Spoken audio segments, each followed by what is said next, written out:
position that it was last year and the year before, but it may be a subset of this. That hasn't been determined, so we left the budget in there for it. Okay, thank you. Any other questions? Or let's go through this administrative. So maybe what we'll do is we'll go through, we'll list off the subtotals and see if anybody wants to go back for a line item within that subtotal. So the subtotal for administration is a total of proposed is 79,802. 79,802. This is better? It's the same, exact same one, it's just the variance now. The font is much better than this. Yeah. Why doesn't the subtotal look the same? Yeah, it does. Yeah, it does, Different column. 79,802. Different column position. Yeah. 79,802. Any other questions about administration or executive? Legal expense. We're budgeting $5,000 and we spent $4,572 last year. Employee benefits. Employee benefits subtotal we proposed is $109,257. So I had a question on the New Hampshire retirement. That seems to have gone up like pretty significantly, and though it's budgeted to be flat for 2024, is that based off salaries? Like, why has that gone up so much? Because I went back like 3 years. Is it just the increase that the system put on us this year? Okay. It's based on our salary. That's what I thought. Okay. Any other question on employee benefits? Mr. Chairman? Yes. Yes, so just so other members that may be watching by TV, just to understand the increases in this, could someone please explain the premiums and the increase to those premiums, which we have no control over?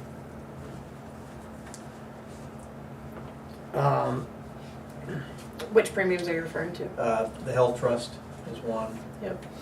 Medical went up 14%? 14.9. Yeah.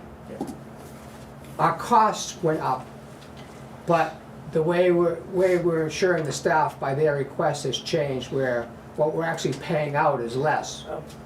because the policies have changed. So the cost of the insurance went up, but our expenditure for it went down because of the employees. Okay. And the cost of the insurance went up 13.53, not 14. Right. So did something like the deductible change? Why did the cost of the employees go down? Did you get We- a different plan? and lower Different, not all deductibles? family plans, Yeah. the way they are insuring themselves this year, the way we're insuring them by their request has changed. Okay. And is the VDOE still paying for the co-pays and the deductibles? The Yes. first And is 15. that included in that line? Yes, and it's the first $1,500. It's not the whole amount. Okay. First $1,500 and that's included in that line? That's correct. Thank you. Any other questions on employee benefits? Next is general government buildings. We're proposing $21,150.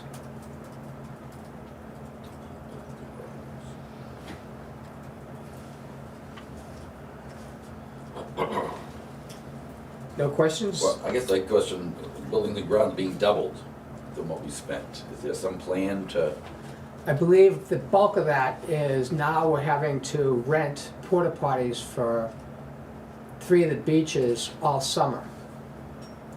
And I would like to come up with a solution where we get out of the rental porta potty business because it's really expensive. We hope to get a better price, because last year they did it when we were well into the summer season, and the service companies that rent them didn't have a lot available, so I think I'd always paid a premium last year to join in the middle of the summer.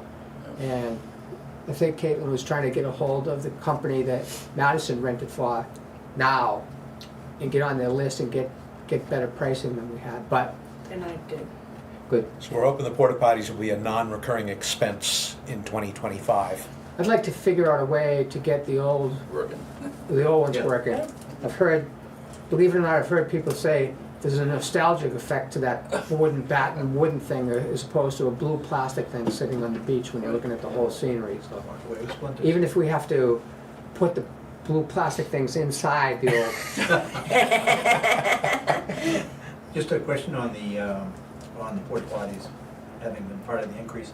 I'm not sure, but did not the rental for the porta potties this past year come from Parks and Rec? I thought that's where we had targeted to take it from, and it was substantial, but I think we have a number in here. Enough money. Is it 5,000? Going backwards.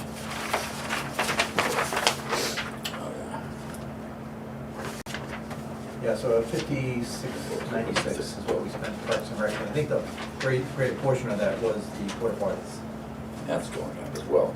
That's Yeah. correct. How do we, So I guess we need to figure out what's in Parks and Recs this year. Parks and Recs is the porta potties. Oh, okay. So then if we go back Let's to, go back. yeah, So general government buildings went up, that double, nearly double Double. 8,000 is not the porta potties. Yeah, it's like a one. Yeah, I'm gonna pull it up and see. Yeah, okay. We'll get the answer to that. Good catch, Jay.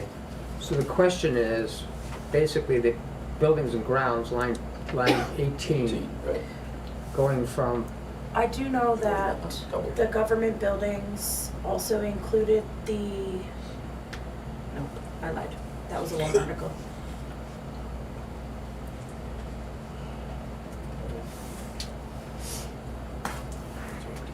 Was there a plan to do something to the buildings that, out of the budget rather Yeah. than an article? I don't think we changed this number last week. So this was, So this was this is No. what a original draft. we started with Yeah. with the last board. Right. I understand money that, but On as the we go to. cabana? On the what? The cabana? That's a There's a warrant article. article we have for the Yeah. cabana. That's why I stopped myself. What's that? I said, that's why I stopped myself. But I assume you're gonna get questioned at the meeting that being doubled. So Well, we we can- need to explain. We could decide to lower this. That's why we're having this meeting here That's why we're tonight, having the hearing. Yep, Yeah. yes. because this is a draft. Right. Oh, this is a draft. Anything else in general government building that raises a flag?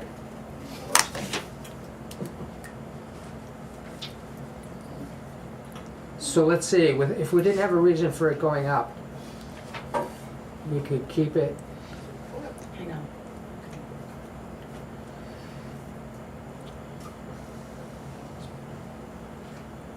the actual was 4,100. Yeah, we probably need to increase it by 5% or something, just I think maybe take a look at what our that. reasoning was we just kept it as the same, because we budgeted 8,000 Oh, wait. Last so year. small. We budgeted 9,000 for 2023, and I think we just kept it the same in the original recommendation. Yeah, that's what's missing on this page. We don't know Actually, what's budgeted. It's on It's the on really small the print one, real you small can one. find that. No, So but- maybe the question is what was spent, It was- what it was- was actually spent So in between the two 2023. sheets, when I can read the numbers, when I can't. Right. It started with a budget of 9,000 last year. Only 4,100 was spent. So they dropped it by 1,000 to 8,000 in their proposed. And the pump and dispose of the tight tank at DPW1 came out of that account. The extra money? Because there was a budget, there was a capital reserve for that. Yeah, And there but wasn't enough money in it. for Right, it the was actual pump. 6,600 to pump it. Yep. It was 6,600. So that's where they went. Oh, okay. So that's another Okay. non-recurring So expense. that was just, so this is, Yeah, 1,500 of it came out of government and buildings. The 5,000 came out of the CR. so we wouldn't expect to do that again, except And then, was any money budgeted to pump the tight tank, because that capital reserve is gone. yeah, and that Yeah. should need to be pumped. I think we forgot to add a warrant article to start to replenish that capital reserve. Yeah. Because it's about every 2 years that tank is gonna need to be pumped. Well, So now we may end up leaving this line item alone because we Right. need it for the tight tank. right. that's what I was gonna say. I'm a believer that if we're having reoccurring things, they should be in a budget, not an article. Right. So, you know, it's just that we need to understand what Right, why previous it's people there. have talked about, so. We all set with general government buildings then? Insurance. The actual amount spent last year was $47,469, and we're proposing $55,392. The premiums went up for liability insurance and property damage. I don't think we're proposing, that's an actual known amount. It is, yep, So that's what we will be charged. yep. And it went up, Because if you look at 2023 and 2020, It went up budget and 14.9%. actual is identical.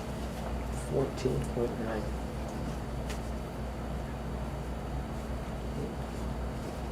Was there any change in coverage? no, Regional Association dues.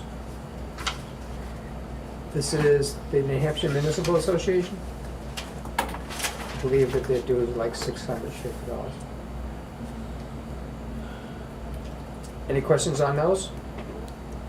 Miscellaneous training, paying the keepers of the supervisors of the checklist and the moderator.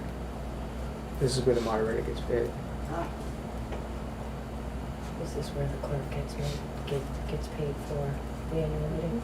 Okay, so this is also where the clerk gets paid for the annual meeting. Highway and streets, full-time staff. Well, the bottom line is, the actual last year was 167,831. This year, the proposal is for 193,229. A variance of 25,467. Yeah, 32. Yes. Well, Yeah. Well, Yeah. Right?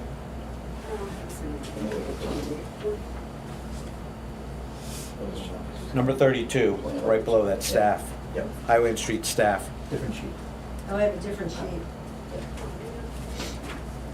What, Jay, what one do you have? How do you guess on overtime? 26% higher, 25% higher. I just did what they worked in 2023 and calculated based on the hours worked for overtime. Jay, Thank you, Mr. Chairman. So, as far as, I know this is the 2024 budget, we're into 2024 now, coming up on 3 months. What percentage of the overtime do we know has been expended so far this year? Do we know that? I don't. Do you have a number? Because I know last year, we basically depleted the overtime budget by the time of the annual meeting, so just want to make sure there's sufficient funds there. Well, that's what they've added, 25%. Last year, say, Jay? Yeah, last year. 2023? Yeah. But they're adding 25% more, so. Yeah. In other words, you're asking how much OT has been spent between January 1st and today? Right. I would think it'd be pretty light, because It's $5,100, but there is a payroll being run Tuesday, so that's gonna fluctuate. And there was Is there any stones? maybe 11 hours between Tony and Jeff of Okay. this past pay period. All right. February's been pretty warm. Yeah. It was January, we got the bulk of the snow. Yes? Yeah.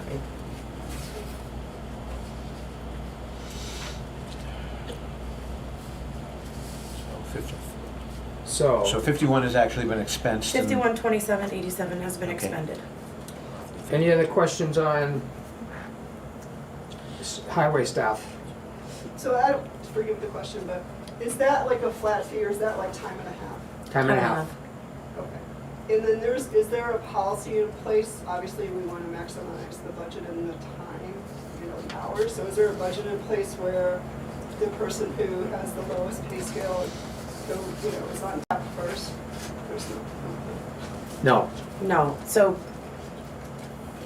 the foreman is the first one to get called, and then he calls everybody else in. This is the chain of commands. We have a citizen pointing out the imbalance in that, and that may lead to a policy change, but Okay. the way it is now is, as Caitlin says.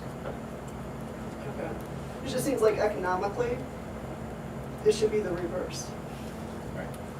Right, it should be like one of the part-timers who has like a lower hourly rate should get the call first, especially if it's a job that he or she can do, and then work up the chain. The part-timer doesn't plow unless Oh. one of them is sick or cannot be here. Okay, So it's just Jeff and Kelly. okay. And Tony will cover when he has to. But the part-timer's hourly wage isn't the lowest. It is not the lowest. No, it's not the lowest. No, Yeah, Really? No. Okay. Yeah. because he's the most experienced. Yeah. they receive no benefits from the district budget. Oh, okay, yeah, we want them. Or we don't know if we want them. Yeah, we do. Yes, we do. So that could be a discussion, but to answer your question, no, there isn't a policy Okay. that, I was just curious. Carrie, Is there a policy that they flex time? So if we know there's a storm coming, do they maybe not work 5 hours on Friday because the storm's gonna hit on, Friday and late Friday into Saturday, so they pick up their 5 hours then? Or we just work our 40 hours and hope for a snowstorm? Yes. they work their 40 hours, and I don't believe in New Hampshire you can actually do that. No, you can't. Oh, okay, all right.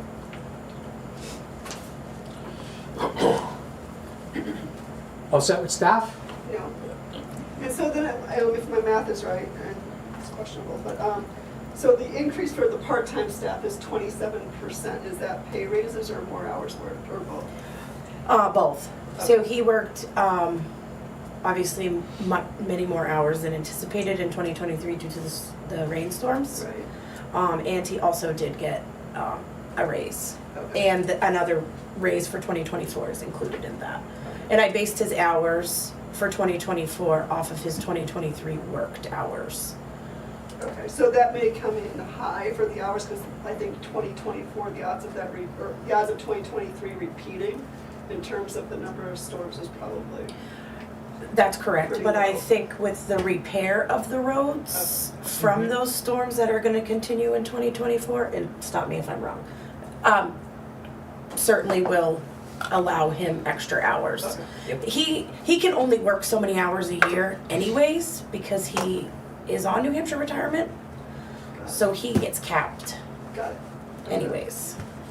One of the things you're gonna see is we have a big gravel budget because a lot of the gravel that should have gone on the roads last year went towards fixing 13 roads that were damaged in the 2 storms that we had in the summertime last year, the May storm and the July storm. So the reason the part-timer has that healthy hourly wage is that he's an expert at running the grader. And the grader is gonna be used a lot, and you're gonna see another expenditure for the grader maintenance. But next year, if things go right, should be a big gravel road work summer and spring. That's the plan, to make up for what didn't happen in 2023 with the gravel roads. Thank you. Get a quick one. Sure. Just the bonus in the highway roads engineering. Is this the first year doing this? There's nothing spent last year, I don't know, recall that. So there were no bonuses given to any of the employees in 2023 due to the storms We had to And use the we- bonus line item. For something else. for something else, because we were very close. Okay. I knew you'd have a question, an answer for the question. We did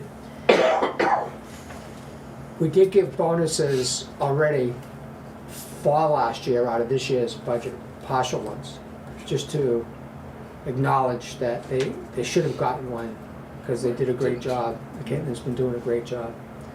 And we will be looking at whether they are still doing a great job and decide whether they get a little more this year or not.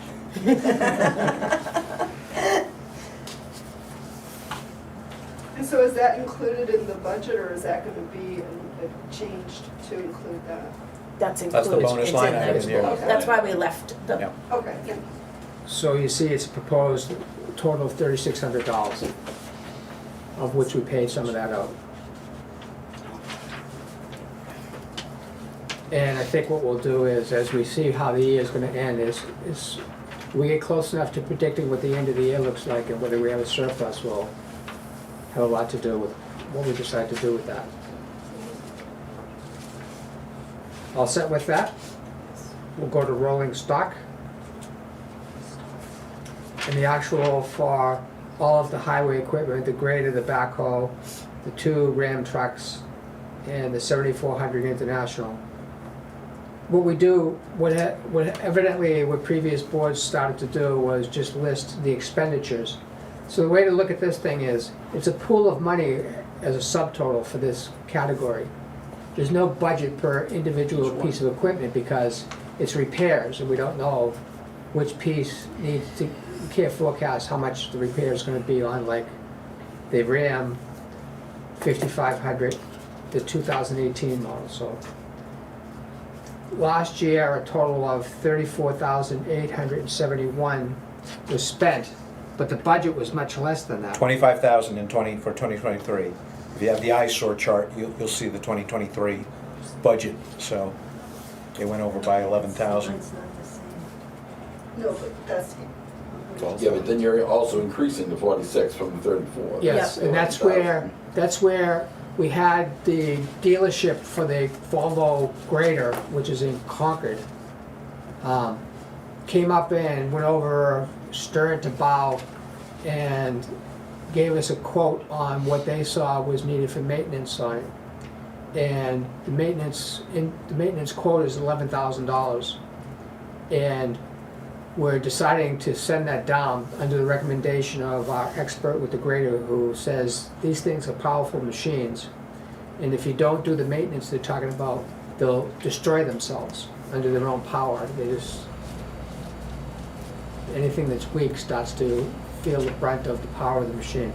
So, and on top of that, getting it back and forth from here down there and then returning it is about $1,800 in transport fees. Just a quick question on the total line item for rolling stock, 34,871. Last year, I remember there was a warrant article for the International, which was to take $10,000.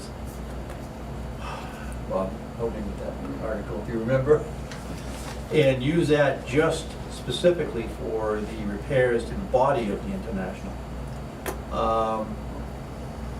So theoretically, I could almost see that 34,871 being 44,871, if that money was fully expended, as was described at last year's annual meeting. I know there's a warrant article to change that direction of the remaining funds.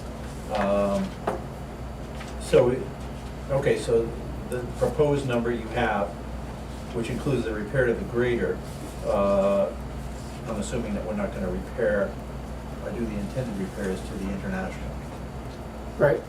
Okay. The warrant article is to move that money out of that capital reserve that was voted for to do the truck body repair in the 7400.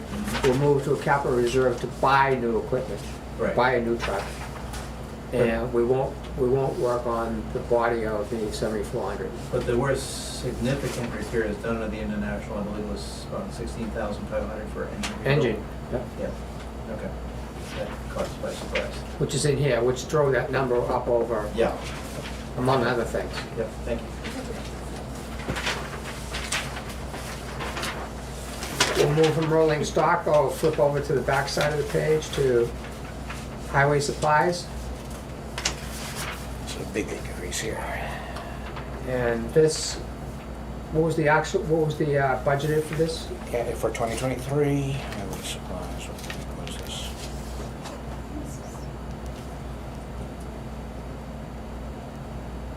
I don't see a subtotal for 2023. There's a lot of different line items, but So you did a highway supply subtotal on your sheet? I did, yes, Okay. but only for 2024, three actual and. So to stay with the other budget sheet, But I we can should get be you there. doing total highways and streets, I guess. We might have to go back and go over things like fuel here, but,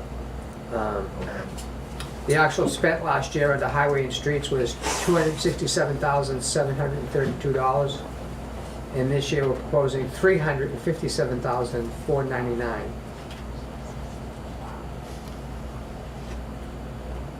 So the first one you see there is, let's just see how whether you wanna stop at any of these, I'll go through them just by naming them. Fuel, we should probably talk about fuel. The actual spent last year was 20,465, and we're proposing 25,000. And the discussion on that was, things going on in the world that make current prices seem like there's a possibility that they could jump up. Like Woody was pointing out, Middle East unrest, vast area, and presidential election year.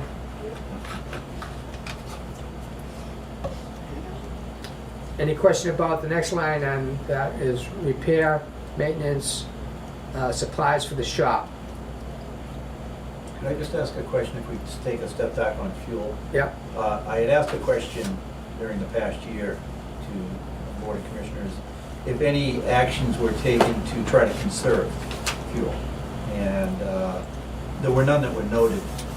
Is it possible that maybe this new board could consider fuel savings actions such as opposed to two people driving two trucks just to go to one site visit, and that the two people get into one truck to go to that site? I'm trying to picture when they would drive two trucks to go to a site. Yeah. Within the village or construction site? Or? No, within the village, yeah.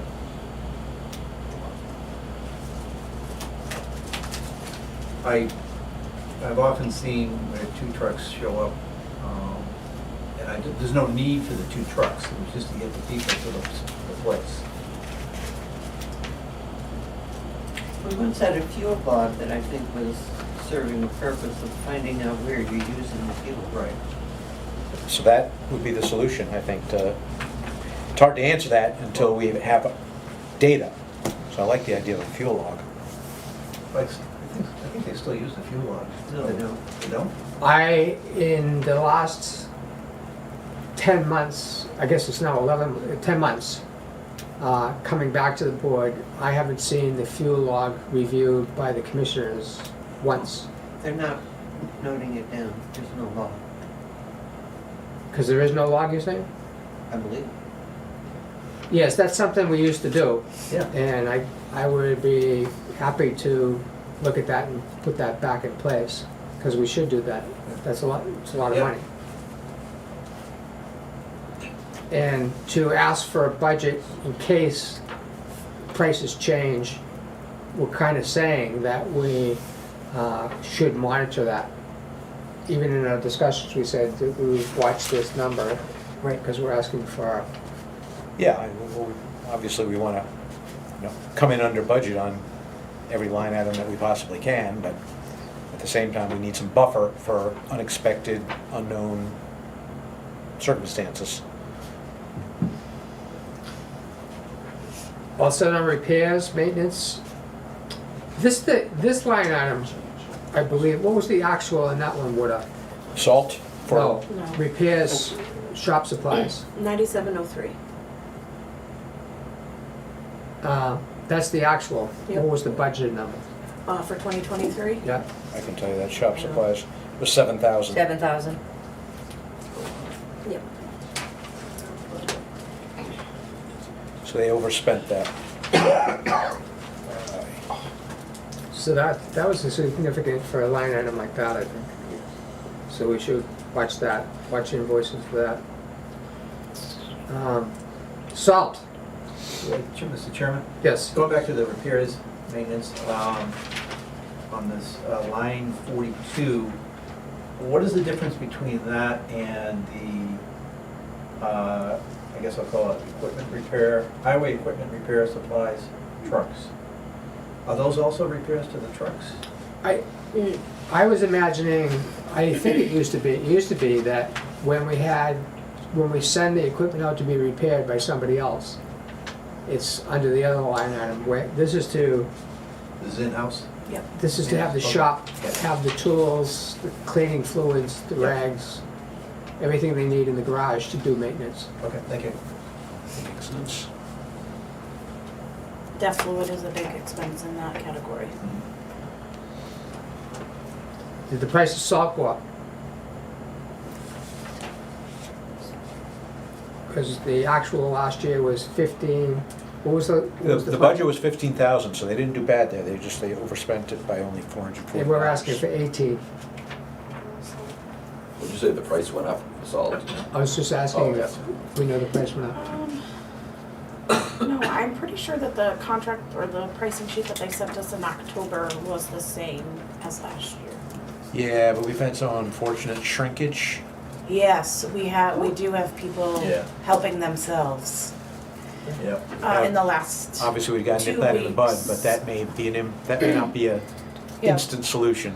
So last week, Tony and Jeff put up 2 additional non-trespassing signs on other than the one that already says no unauthorized entrances beyond this point. So they've been smoothing it out every night and every morning. It's not just a shovel or a bucket. It's not a homeowner, it's a contractor, they It's think, with a pickup somebody truck. filling something. You have cameras there? Yeah, I was gonna say, get a camera, it's easy, they're cheap. I reported a pickup truck there, I saw, to Tony and Jeff after last week. I said, go check out what's going on. Did we notify Madison police? I did, yeah, Okay. verbally. But I think I have to make a formal, possibly, yeah, formal thing. That's crazy. Cameras might be the thing to do also, because we do have power at the building that faces it, So so. like, So a lot of them are battery operated, so you just literally stick something to the side of the Yeah. building and it's like got a big magnet in it, Right. it just sticks there and it'll tell you when it needs a new battery. And then it'll ding your phone. Well, there's no Wi-Fi there? There's no Wi-Fi, it would just record, it would have to So, record it to an I think it will SD, just have to be in like a, SD card. yeah. Okay. Yeah. So And that's- if you see something missing, then you're gonna have to go back And and find it. watch it and find it, but I guess it's It'll be better a new than. task for you on a daily basis. Yes, thank you. That's something for the part-time. That's right. What we really need is to be able to pick up a license plate, Yes. and those cameras won't get a license plate unless they're within 20 feet in the right angle and the right light, Yeah. Good stuff. so it's hard. Unless you recognize the truck and the driver. right. Otherwise, The gate. I spend a lot of time with cameras for customers in the Washington Valley. Mostly getting black But bears. maybe a camera with a note that says Got the ink. surveillance camera in use might be enough to Or smile here, okay. dissuade somebody. Jeff was hopeful that the no trespassing signs and then a new sign for the taxpayer sand would help, but Yeah, that will. they paid 0 attention. And these are gonna be. There is a real sign saying cameras. don't go past the front of the garage, and signs don't stop people from doing anything that want to do it, particularly at night. Sand, we're budgeting 9,000. Increase. Yeah, Mhm. they spent 5,500, but 9,000 was the same budget they had back in '23. Yeah. Questions on that? Well, I guess why? Are we just level funding last year's budget or more? Or are we examining, do we actually need $9,000 in the budget? I don't know. Just throwing out a question. Did sand go up in cost? I know you mentioned gravel. I'm not even gonna discuss that because I know we had the issues with the gravel, but it seems 63% A lot of increase this seems stuff- high to me, but. A lot of this stuff is weather related, and I can't tell you, I think it's more of a buffer than anything. It's, Well, I think that's what That's Bob's my getting point. at. Yeah. You wanna, Do you we wanna just wanna just buffer make everything? people pay for, taxpayers pay for a buffer, Yeah, yeah. as opposed to trying to be as close as possible. so Did what would we- you suggest for that then? What would you like it to be? Did we bring in a bunch of sand last fall? Some falls, they Yeah. will restock some of the sand. That's true. So They did if do that we Last year. have already depleted a bunch of that, then we're gonna need to restock it now before the winter ends. And And for, you know, so, I don't know whether or not that's already been done. to answer your question about restocking right at the end of a fiscal year, which was 2023, I remember that there was an order placed for salt, and accidentally 4 trucks came and undumped. So we ended up having to pay for those 4 loads at the end of 2023. So we started No, end of No, you 2022. get the year wrong. 2022. Right. So we started 2023 with With a an lot. abundance of salt. And it still, we went pretty high on salt this year, so. But to your point, I don't recall that being on the stand. We used to get the discount from High Street, Right, and we used to do that, over the end I of don't the call it summer. pre-buy, but Yeah, a bulk buy, yeah. because it was much cheaper. So we can certainly look at things like that moving forward, but Witter and I are 2 weeks into it, so. So would you like to see the warrant actually have a lower number for Sand Hill? Tell I me would your number, agree, Bob. if you could do that, that would show that you're trying to tighten the line item. That's what I'm doing right now. Yep. What is it? I'd say cut it in half. The 4,000, and just cut it like. But they actually spent Hang on. 5,500 last year. Yeah. No, Right. he means That's the what- 7,000 instead of 9. Right, 7? yep. In other words, cut the increase by half. Right. Oh, cut the, okay, Increase, I'm sorry. so, And we've already spent $2,750 in 2024. Pardon me, you what? Already spent $2,750 This year. in 2024. Okay. so we're gonna make that 7K. 7K, okay, So this is just like a hearing. yeah. It's a rough crowd out there. Oh, yeah. Culverts and catch basins. 1,474 was spent last year, we're proposing 1,500. Mr. Chairman? We're gonna cut that $25 in half. Yeah, exactly. Are there any plans for culverts that need to be replaced? Obviously, we saw what the rains can do. And whether it be a block 15-inch culvert or a 48-inch culvert that just can't take the volume. Is there any plans on replacing or adding culverts? I know the culvert at the intersection of Salins, not Salins, Salins and Appinville was overwhelmed by the May storm. Right. And that's one of the original ones as part of the network that Fluid used as the example when he did a study of Lugano. Yeah. Maybe now's not the time to get into a thing about culverts. Okay. But the short story is, Paul Fluid did a study in the 90s and determined that the original layout of Idlewild put culverts in all the right places. But by the storm measurements that the engineering world was using, they were all undersized. And he recommended that whenever we had the opportunity, we should double the size, double the capacity of anywhere there's a culvert. One of the things we did was put 2 huge culverts at the bottom of Lugano, because his study showed that the water from 132 acres going uphill, up Emerson Mountain, all come through the Lugano culverts, 132 acres. I think Big P is 140 acres, to give you a flat visual of what the area looks like. But this is a slope, it's running fast downhill. So the culvert at Appinville and Salins doesn't feed through Lugano. It actually feeds in by Big Loop Canal. Yep. But it was overwhelmed and took the road out, took the bottom of Salins out, and took into the intersection going up. So there's an example of one that I know off the top of my head. We should try to double the capacity of that this year. And we'll talk to the highway department about other places that happened. They already enlarged, they put one culvert to replace the culvert at Barden that also washed out in the July storm. They increased the size of that.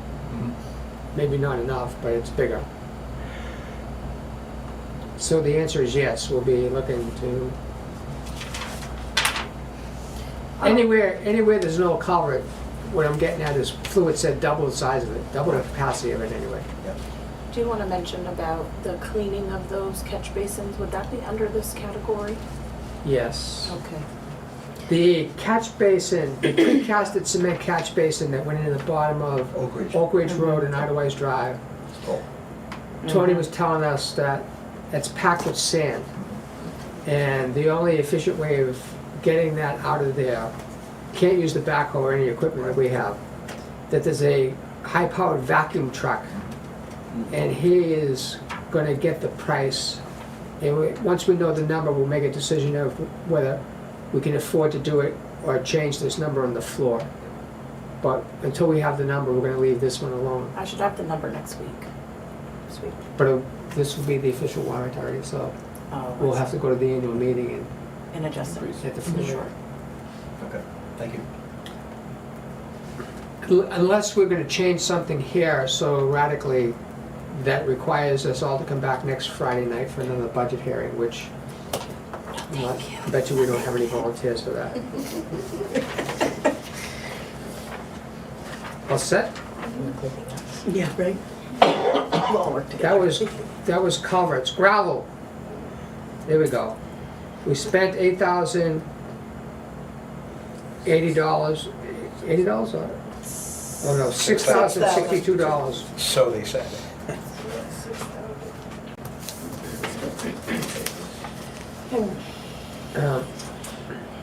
Now, one of the things about this is,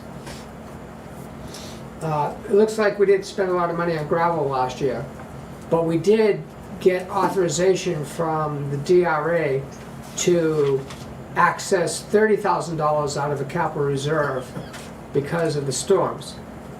And coming in towards the end of last year, the previous board, including me, made a decision to actually access that and take the $30,000 out because it looked like the budget was really close. If you go to the bottom line of the actual budget, we ended up coming in with a surplus of $36,000. That $36,000 is facilitated by the $30,000 capital reserve.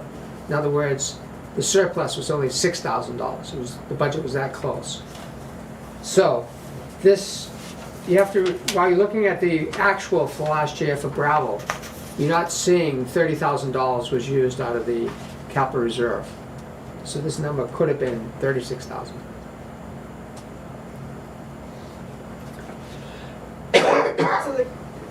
So the capital Go ahead.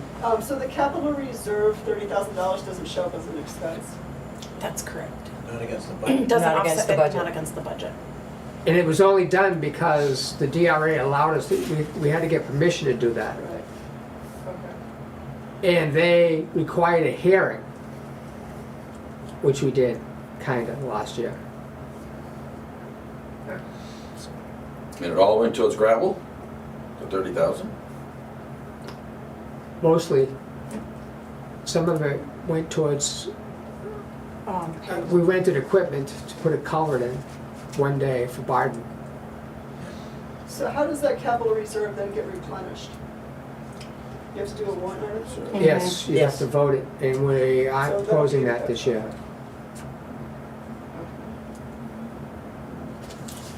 So rather than show in the budget, it has to be sort of like a special appropriation? Well, what we're doing here is saying that we're putting a line item of $20,000 in here. Okay. So the idea is we could do a warrant article to put it into capital reserve. Then we'd access the capital reserve for the gravel we need to continue to fix the roads, or put it in as a line item here into the budget where we could track it from the budget. We may have to come back with a warrant article next year to finish replenishing the capital reserve again. So we're running tight here because we're not asking for both. We're not asking for a large line item for gravel to do this coming year's work, this year's work, and ask to have the 30,000 replenish the capital reserve. We think it will be all right. Communication equipment repairs. Last year, $1,045 was spent, and we're asking for $1,100. This is the equipment in the trucks, the radios. Dust control. $4,060 was spent last year. This year, we're asking for $6,100. This is calcium chloride that's spread on the gravel roads that, what's the verb I want to use? Coagulates the surface where the fine particles between the larger stones and the gravel pull moisture out of the air as well as get wet in the rain. And you'll see some of the gravel roads look like they're paved. That's the calcium chloride on the surface of the road that makes the water run off of it, keeps the road from potholing, and it keeps the dust down. I think we need to do a lot more dust control on a lot more roads. Primarily, they focus on Otherwise Drive, but there's some side roads that raise a lot of dust that we should be taking care of a little more. Yes? Is that what the last year's budget was, the 6,100? No, it was, Six, It was 4,000, 4,000. It was only 4,000 last year? and we Yep. spent 4,000. It went $60 over. So, we got that now? so, 30. yeah, why we think we're gonna have drier roads this year, or you wanna do other roads, so. Well, didn't you bring up, as I recall, you said, maybe one of the reasons why costs were lower, that we had so much rain, Right, that they didn't have to do as much, yeah. You didn't need to, right, but that may not happen this year. I hope not. Mr. Chairman, on the calcium chloride, have we used that before for pre-treating some of the paved roads prior to a snowstorm? Is that the same material? No, Called that's brine? brine. Brine, They don't use calcium chloride to do that. okay. Okay, so I'm And not I sure. don't believe they're brining the roads in. No, and that was my question. I know we had paid for the equipment, and I guess I asked the question last year, why did that process stop? And I was just curious if this board was gonna reconsider using those brine tanks. I believe that the highway department told the previous board that they didn't believe it worked. And I believe Madison has even said that brining doesn't work. They're using something called, it has a brand name, it sounds like Or is now. it beet juice? Something Plus. It was in the minutes of the last selectmen's Yeah, meeting. yeah. So, we may be able to relook at pre-treating the roads Right. with whatever seems to be accepted as working now. And I haven't got a great handle on why brine all of a sudden was declared not to work in a lot of different places. They're using, one of the things they used to use is beet juice Beet juice, that's it, yeah. because it stuck to the roads better and Right. it actually melted the ice. Yeah, So, we can look at that. okay, thank you.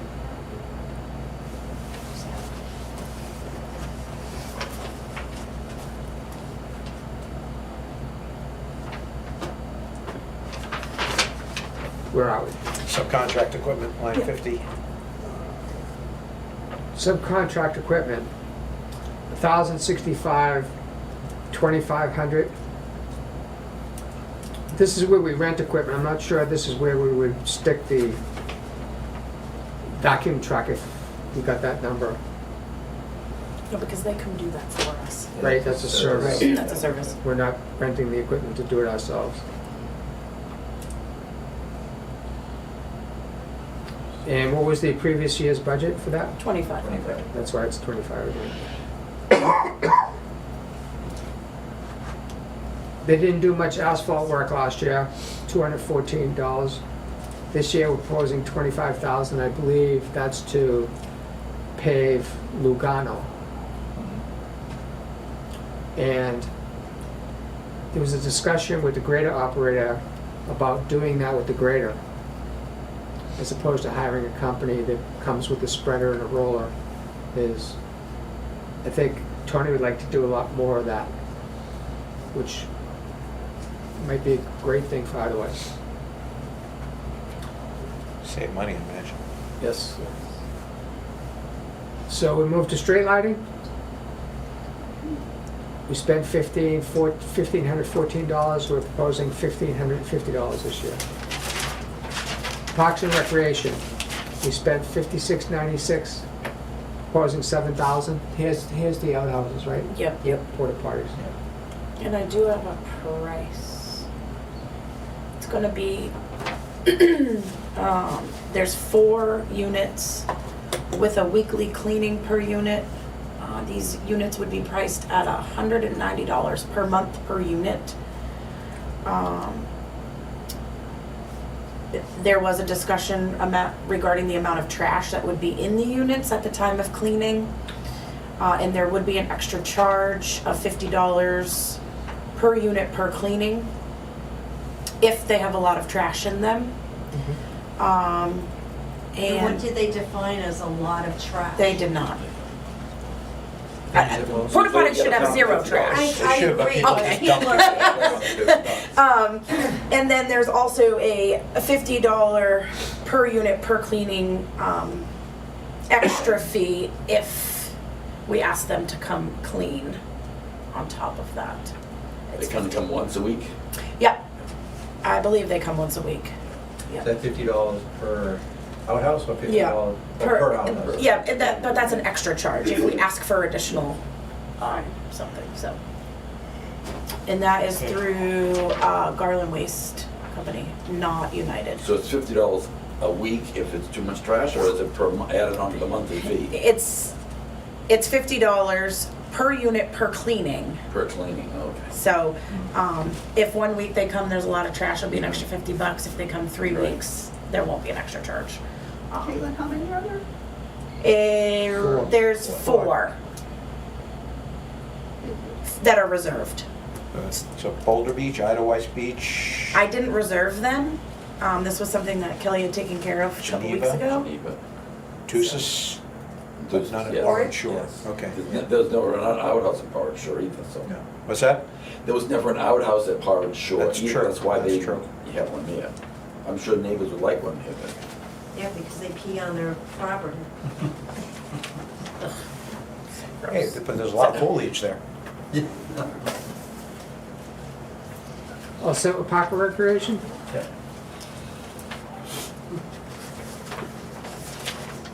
Bonds, paying off the grader, which should have been celebrated this year, last year. We paid off the paving of Oak Ridge from the bottom up to number 19. And we have to make a payment on the 2019 Ram truck, the 5500, of $21,736. That's already been spent. That's been paid. The Rhinebeck tank project, the loan for that, we have to make a $50,000 payment. The 2018 water tank loan has been paid off. And you'll see that this is the principal part of these payments, of these bonds. Down below it is the interest. And you see the John Deere backhoe is having its first payment against the budget. And that's $17,902 as principal. And if you look at line 67, well, it doesn't have a number. Right below 67. Below 67, it has a interest payment of $5,069.84. So it's about $22,000 we're paying in a payment on that. And that's two, this will be the second payment out of 10, I believe. It was less than enough, what is Mm-mm. 7 or something? Hang on. 7 payments? It's okay, you don't have to look it up. 6.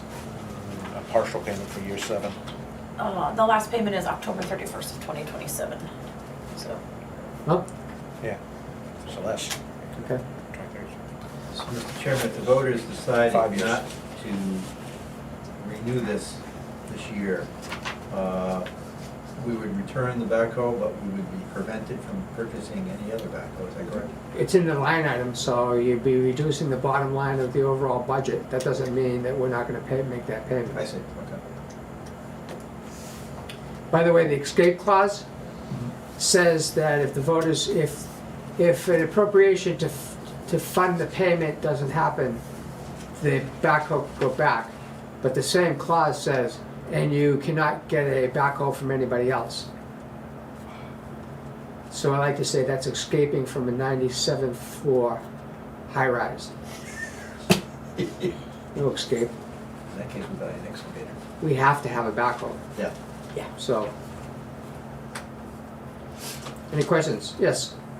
So, two big line items fall off in the bond section because of the principal Yep. and interest. And by my math, it's $44,915, and that's partly offset by the P and I for the backhoe, which is $17 plus the $132. interest of So- $5,000, 22. So it's a net 32 positive, right? So shouldn't, like theoretically, this number be a reduction to the baseline 2023 budget by which you're then forecasting a 2024 budget? Does that make sense? No. Well, because, well, No. no, it doesn't make sense. Because meanwhile, like the budget looks like it's only increasing by $62,000, but if you net out those two numbers, the net numbers, it's actually increasing by $97,000. Yeah, that's down there with the, Is that right? Okay. when you look at total, yeah, it's a $97,000 increase, I just thought it was. or 14.36%, but some of those are But that's- big items exactly right. having to do with the highways. That's comparing to the actual spent, not the budgeted from last year. Correct. What's missing on this sheet, if you're just looking at this, is last year's budget, Right. Right. which I think plays a kind of an important role in this when you're evaluating it, looking at it. Well, it depends on how you look at it, I guess. I'm more concerned about what we actually spent. So that was gonna be my second question, right? So it seems like, and correct me if I'm wrong, some sort of like, muni accounting's like a different world, but, it seems like, is the budget for 2024 based off of the 2023 budget, or is it actually based off what we spend? Combination of the I two. think it's both. It's a combination. Yeah. I think it's a combination of both, and some of it's also zero-based. But when you're comparing to our taxes going up this year versus last year, the budget is the number that you use, not what's actually spent. That's my point. Yeah. A lot of people, they get all upset because their tax is gonna go up, right? Okay, So by showing that, you know, all right. I don't know what that difference is. Right. What was the difference in the budget So, last so year? Terry and I both agreed with this government stuff is all new to us. I put this variance analysis together because being a financial analyst, that's the way I look at the world. No. But you're looking at it from a taxation point where you got to go back to even the budget from the year before. Right, Okay, I'm right. brand new at this. I'll do that. And I'm not ridiculing anybody. I think, you know, Right. the fact that you have some answers is amazing to me. But when you have the total budget from last year, because I don't remember what that. The total number was. budget. If you got I know I don't the have that eyesore. sheet. I don't have that Here, sheet. I'll give you the eyesore sheet, right here. Here you go, The total Bob. budget for Here's the eyesore sheet. 2023 was $716,780. That's what was budgeted. That's what our taxes were based off of. Okay, so that's the 62,000, okay. Okay? But I think Terry's right, you know, with those two big loans being paid off, there should be a significant delta, but if you just look at the increase amounts in just the health insurance and the property liability, that's where you're losing it, it's a wash. Almost. And the John Deere is Yeah. now a payment in the Right. budget and it wasn't last year. Yeah. So what you see is, there's kind of categories of line items. There are fixed cost line items like property damage insurance. They tell us what the number is, that's what we're paying, right? Health insurance, stuff like that. Then the other category is weather-driven line items. Do you use actuals based on the weather of last year versus anybody forecasting exactly what's gonna happen? So you can't, right? So what I do, that's the way I look at it, is that there are these fixed cost line items. There are these ones that are based on the weather. And there's ones that we can get prices for if we run around and get them all in advance and think about what the details are of putting the budget together. That's basically the exercise here. And also, if I understand correctly, if we, let's say we substantially underspend the budget, come in under budget, then that can be gifted to the taxpayers for the Yes. next year. It can be adjusted, so it- When it comes time towards the end of the year, when the DRA says, okay, it's time for us to set the tax rate for you, they wanna know what your revenue actually was for the year. But we don't register cars like the town does, and we don't have the revenue sources that the typical town does, because they take care of that for the entire town, not the village. And you also get to say how much of a surplus you want to have them use to buy down tax rate. Or you choose to put it into the unassigned fund balance, which doesn't buy down the tax rate. Or you decide that the warrant article, if it's a warrant article that wasn't used, you decide to encumber the money because you're gonna do the warrant article next year. Those are the three things that you make decisions on. So what Wood is pointing out is, anywhere that there's a weather-related thing like fuel, where in uncertainty of global economics, that looks like it's padded up pretty well. But we can choose, if we end up managing that well, and we're lucky with the world situation, we can use that to offset taxes. Now, do you do that, or does it sound, the annual meeting has to, does money automatically go into unassigned funds and then you expend those monies? No? How is that? So once a year that the commissioners can touch the unassigned Unassigned fund funds. balance is to buy down the tax rate. And that's a DRA process that happens in the fall, right before the tax rate gets set. The only other way of the unassigned fund balance should be that the voters vote a warrant article that specifies that some portion, if not all of that warrant article, comes out of the unassigned fund balance. But we had a situation this year where actually the fiscal year ending last year, 2022. 22, there was an administrative error prior to Caitlin where they notified DRA in a form that reports what happened for the fiscal year when they're setting the tax rate that said there was a transfer of money. I never heard an explanation of how that came about. What it caused the DRA to do is believe that there was more money than what needed to be raised in taxes.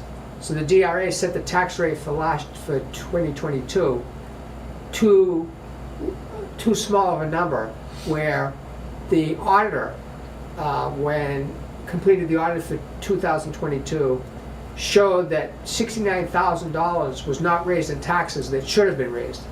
The tax rate was set too low because of a report that the administration of the VDOE had sent in to the DRA. So the auditor takes that out of the unassigned fund balance. So the unassigned fund balance got reduced in 2022, not by a vote of a warrant article, and not by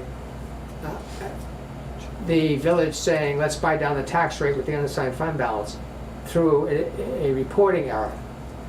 So the unassigned fund balance is small. Now we use the unassigned fund balance, we're using it right now at the beginning of the year to pay bills, because we don't have any tax money collected yet. That doesn't happen until, the first time it happens is in July, which is an estimated one based on the previous year.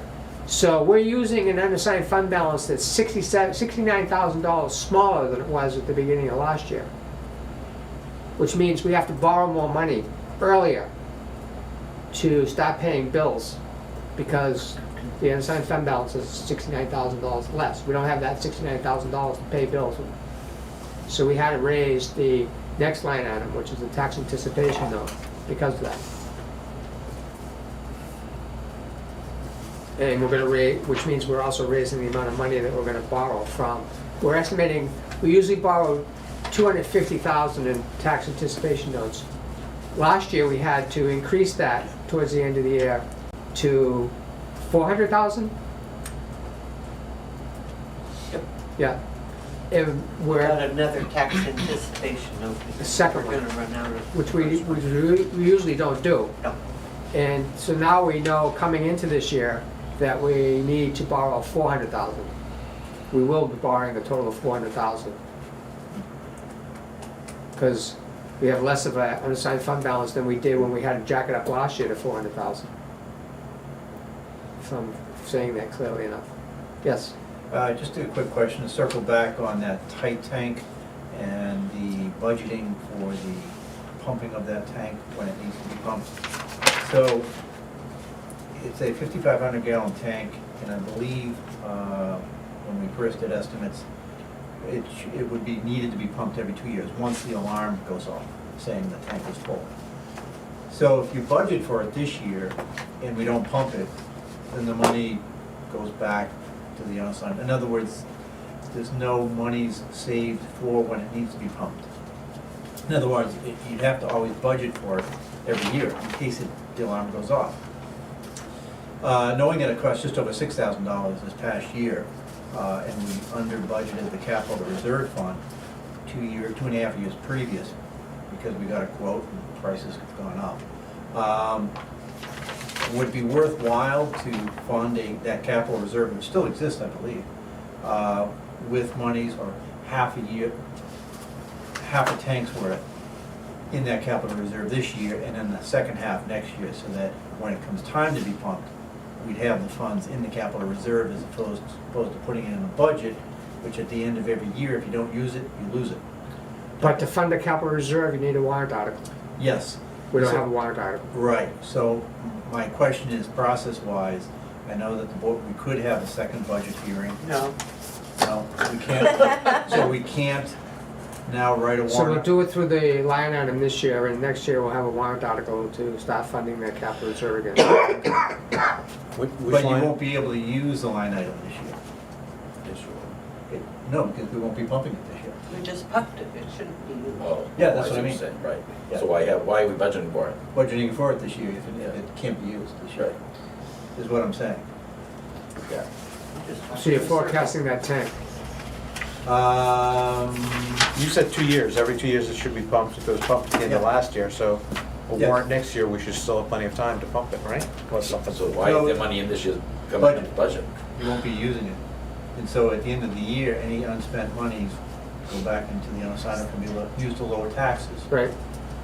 Which is okay if that's what it's gonna be used for, but I wanna make sure that the year that the alarm goes off on the tank and it needs to be pumped, that we have, and I would forecast $7,000 to $8,000 be ready, because that seems to be what it's gonna be costing.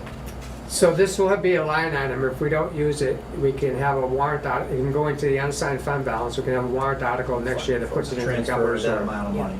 Right. Okay, good. And we're covered in case something happens that we have to do something with that tank this year. Yep. Right. Thank you, that's a good idea. Where is the tight tank? It's outside the DPW1 garage under Underground. a kind of like a metal cover. The top of it's flush with the ground. And there's an electronic measuring device that lights a light or puts a sound off inside the garage and says it's full. So kind of these things about the budget being tight. If you have a board that you believe will actually try to manage things conservatively during the year and will use the surplus money correctly by having warrant articles that move it from the unassigned fund balance or use it to offset taxes, you can have a different attitude during the annual meeting and these budget hearings. If you don't trust the board that they're padding everything and they're just spending money because they like to spend money, then you want to ask for a tight budget. So, I think you have to see what this board does before you can make that determination as to how you want to actually how tight you want to make these budgets. And I guess it's sort of hard to monitor that, because I'm looking at the actuals for 2023, the year that just passed, and it appears that on the water budget, we had overspent that budget. And there was really not much discussion about that overage on the water side prior to the end of the fiscal Simply year. water's cost from it, Oh, we know that, yeah. so that's why. I didn't hear what you said. Simply water's cost. Yes. Yeah, that's the biggest reason.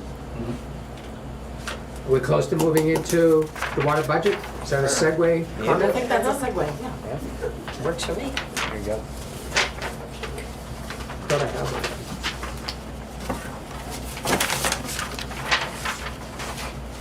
No Oh, question. yeah, one second. So line number one is the 15% of the executive salaries that you saw on the operating budget, that was only 85%. The things that are shared between the general government operating budget and the water budget is an 85% general government, 15%. And the reason for that is supposedly we spend 15% of our time working on water issues and 85% of our time on general government issues, as well as the administrative. And that should be really examined every year to see whether that number is too old and it's not really happening that way anymore. Do we believe it's really 15% time on water and? Some days it's more. Yeah, it's not by day though, it's kind Yeah. of like you have to figure. Right. I'd say it's fair. We haven't changed it in a long time, I don't Yeah, think. tough calculation. So administration, this is the same thing, this is the 15% of the first, of the general government budget that you saw of basically the office of Caitlin. And legal expense for the water, separate line item. Or is it? Yeah, it is. Yeah, so Yeah, it is.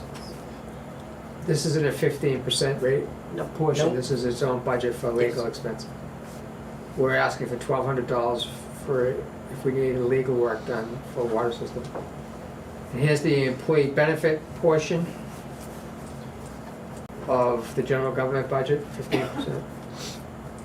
General government buildings.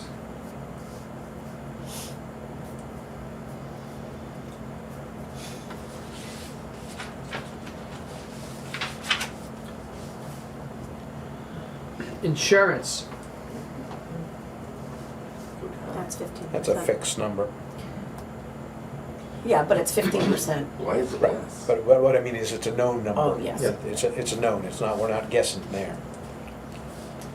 regional association, $100 share. Miscellaneous, training, supervisor's checklist.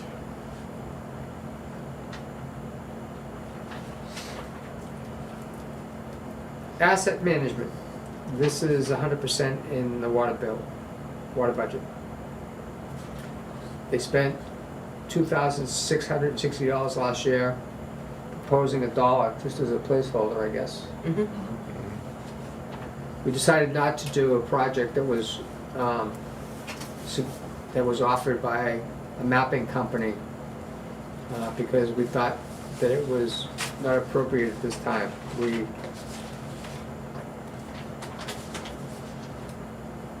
The previous board was hot to do, or two of the previous board. Yes. Principal payments for the water tank loan and interest on the water tank loan. Interest.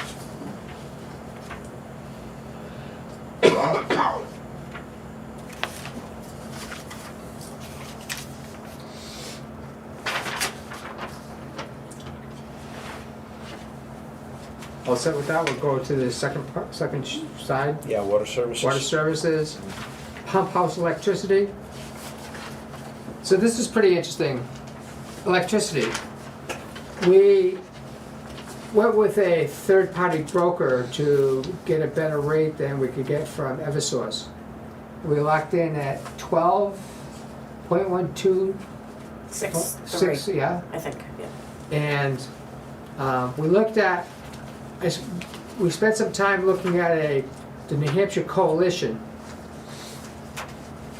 So to keep this story short, we decided we weren't gonna, we took a number of steps to join a New Hampshire coalition of other cities and towns in New Hampshire that are coming together collectively to use the purchasing power. And they had a electricity rate of 0.105. And we locked in a broker of 0.12. So we were paying a little bit more because we didn't think we would get organized in time for the annual meeting to have a vote on whether to join the coalition. Then in the meantime, after signing with the broker, we decided not to do it for the full year. We decided to do it just until June of this coming year. Eversource announced they were going to drop their rate to .85. And I thought, well, good thing we didn't join the coalition because we thought we were gonna get a better rate because they were .105. The coalition announced that they're going to go below .85. Yeah. So I need to find out how they're doing that, but the whole market seems to be getting better for electricity. Excuse me. And I haven't read why. Eversource evidently is manufacturing electricity cheaper than they used to. So that's the story in electricity.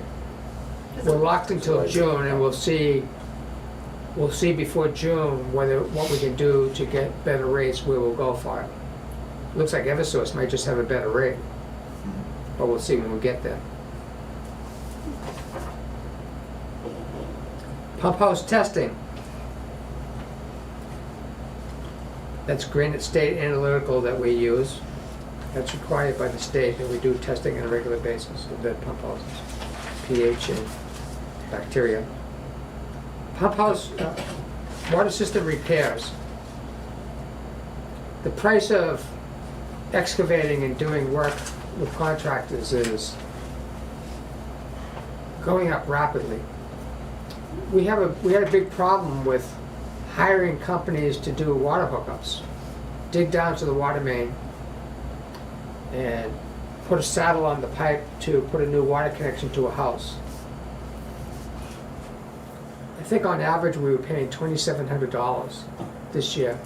There was a time that one of the commissioners, we had a backlog of hookups to do and no available contractors, and he was willing to say that we'll just tell contractors to do it and tell us how much it's going to cost. I was like, wow, we're really in trouble here. That didn't happen. Luckily, it takes a majority of the board to do something like that, but I almost think we need to look at the whole way that we take applications for water hookups. We can't take applications for water hookups and lose money. We can't do water line extensions and lose money. So this board will be looking at things like, there have been situations now decades ago where we had moratoriums. And I'm wondering if we're hitting a point that we need to possibly consider that, because we can't get into trouble expanding the system faster than the current users can afford to expand it with hookups and so forth. Yes, Is there any way that you could put the cost on the homeowner? we try to. Yeah, we try to. The ordinance says that we have to, but what happens is, like, we take a $10,000, we take an application for water hookup, Right. and we take a check for $10,000. And now a clock starts. If they're building a home, they don't worry about it because they're not ready. But as soon as they start to get, particularly if it's a spec house that's being built, and a contractor wants to get that on the market the day Right. that he's ready to say he's done with it, well, that's when they start panicking because they don't have the water. And the village needs to manage that we're not in a situation that this happens, the contractor comes in saying he's going to sue us because of the damages he's going to suffer, he or she is going to suffer, because his house is ready to go on the market at $600,000 and he can't sell it because we haven't done the water connection. And we can't do the water connection because we haven't managed it well, and we can't find a contractor under the pressure of having the water hookup have to happen tomorrow. Yes, Why can't we put it on the contractor, the other contractor? to connect to our water mains, Yeah. it's kind of dangerous. You need to have You have to have like a certain certification. Mhm. You need Yes. to have the expertise. Okay. Well, can't they hire the expertise?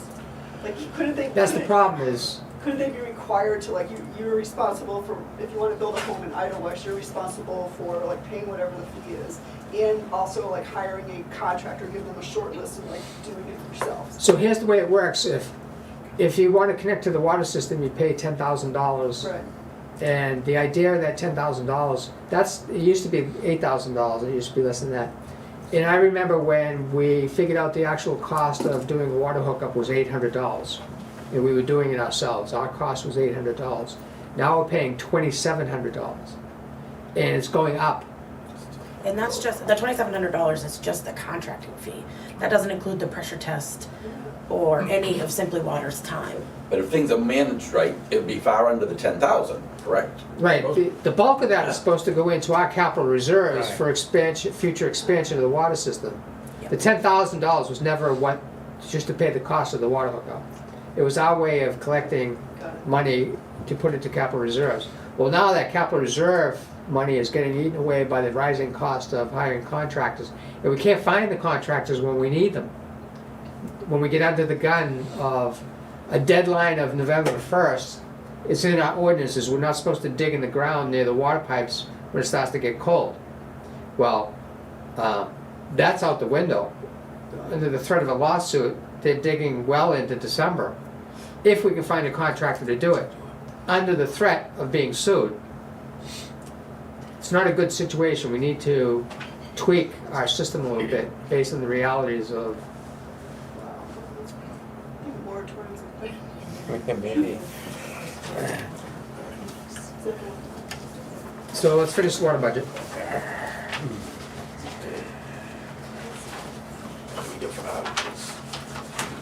Water repairs, I went off on that because of the cost of water repairs is shooting up, has shot up. Water treatment, this is the sodium hydroxide system that adjusts the pH. Pump house engineering.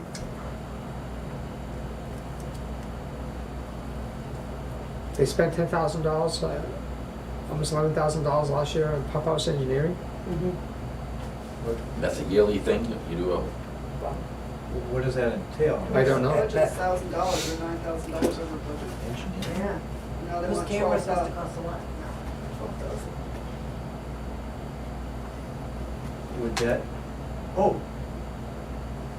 CMA? CMA didn't do any pump house engineering. No, I know, but they came to visit and more Yes. than once. Yes, they charged over $2,000 each trip, Yep, and they made Right. several trips today. there you go. And I would think that would go in under engineering. Yeah, Pump house engineering? Yeah, yeah. Maybe pump house is what I'm tripping on. right. Don't see.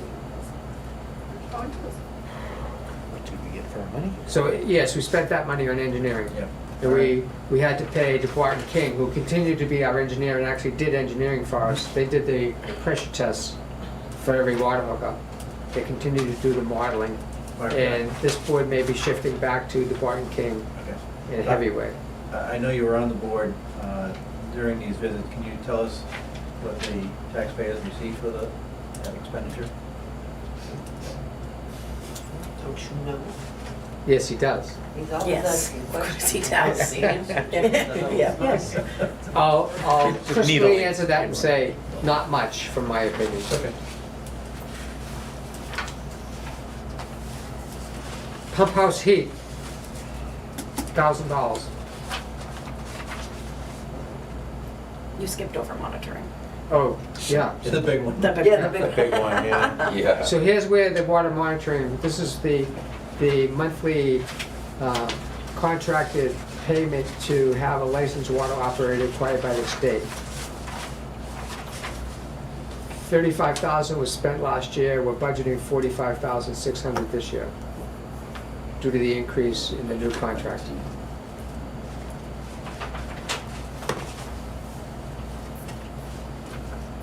And it was that number that made it go over by 8,000 last year. Because that went up in the July-August timeframe. Telemetry, the SCADA system. This is for a company that does the engineering and support of the control system for the water system. And there you have the budgets. Almost an hour and a half exactly. Okay, warrant article. Dinah's ready. Dinah's ready to move this Moving one along. along. You don't want a coffee break first? So on the proposed warrant articles for 2024, you see right in here, and these are the notes, Caitlin sent the warrant articles to the Department of Revenue Administration, and Michelle Clark made notes back. And the things that the DRA is only concerned with articles that raise money and raise taxes. So you'll see a note saying refer to legal counsel. That's an article that doesn't concern the DRA because this has no money involved. And if there's no comments in red, that means we equaled and she was happy. So first one is, the first thing that we'll deal with is the Article 2, the operating budget for highway and general government. And there's the $777,862.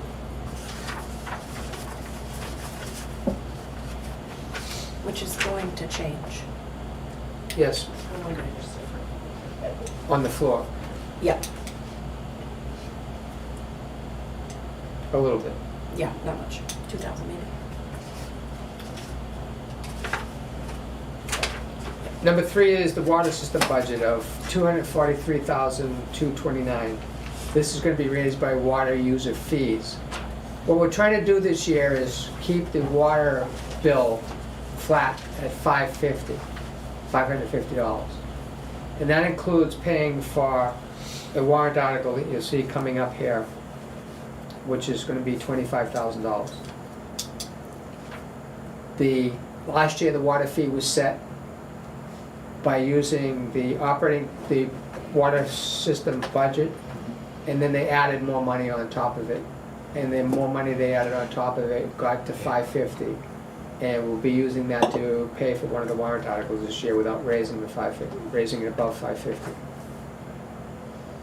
Article number 4 is to basically get rid of the capital reserve fund that was created to hold the money from the sale of the lodge with the plan of building a new municipal building. And you know the story that accidentally went to reducing taxes, and that money is gone, and therefore there's no need to have a capital reserve to hold any money. So that would be returning a balance of whatever's left with the interest that's added. Yep. So the explanation in red, is that the suggested language from DRA? Yep, Okay, so I was gonna say, because between now and annual meeting, we might get another penny of interest. How do we, well, I guess It's we gonna can be change it. probably more than 4 cents because it's compound interest.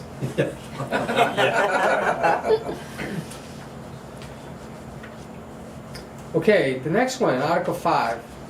To see if the village district, we're calling it the separation and general release agreement. This is Nancy Cole's separation and general release agreement where she got severance pay when she left in 2019.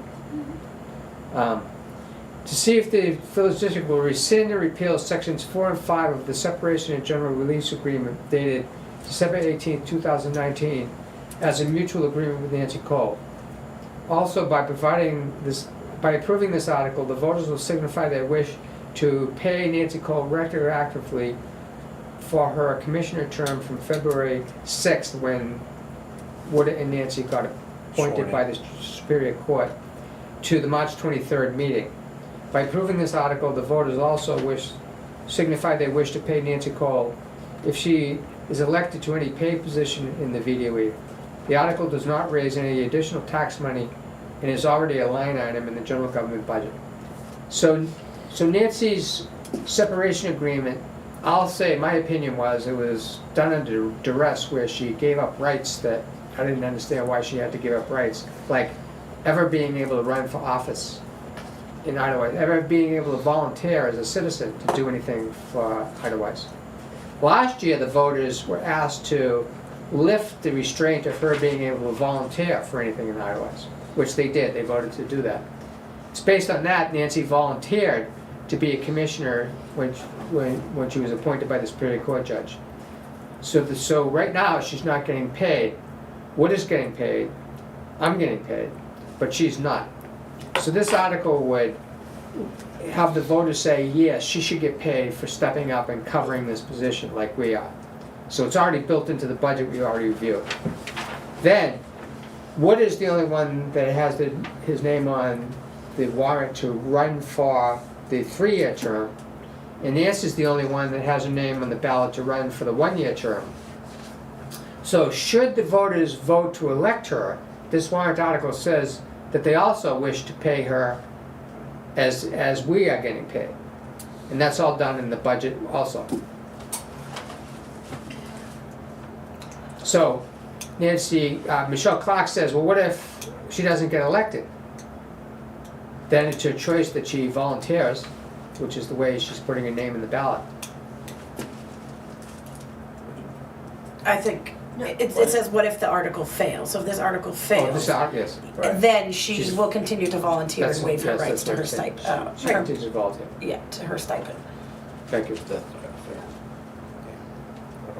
Any questions on that? So I think we did this because we think it's fair.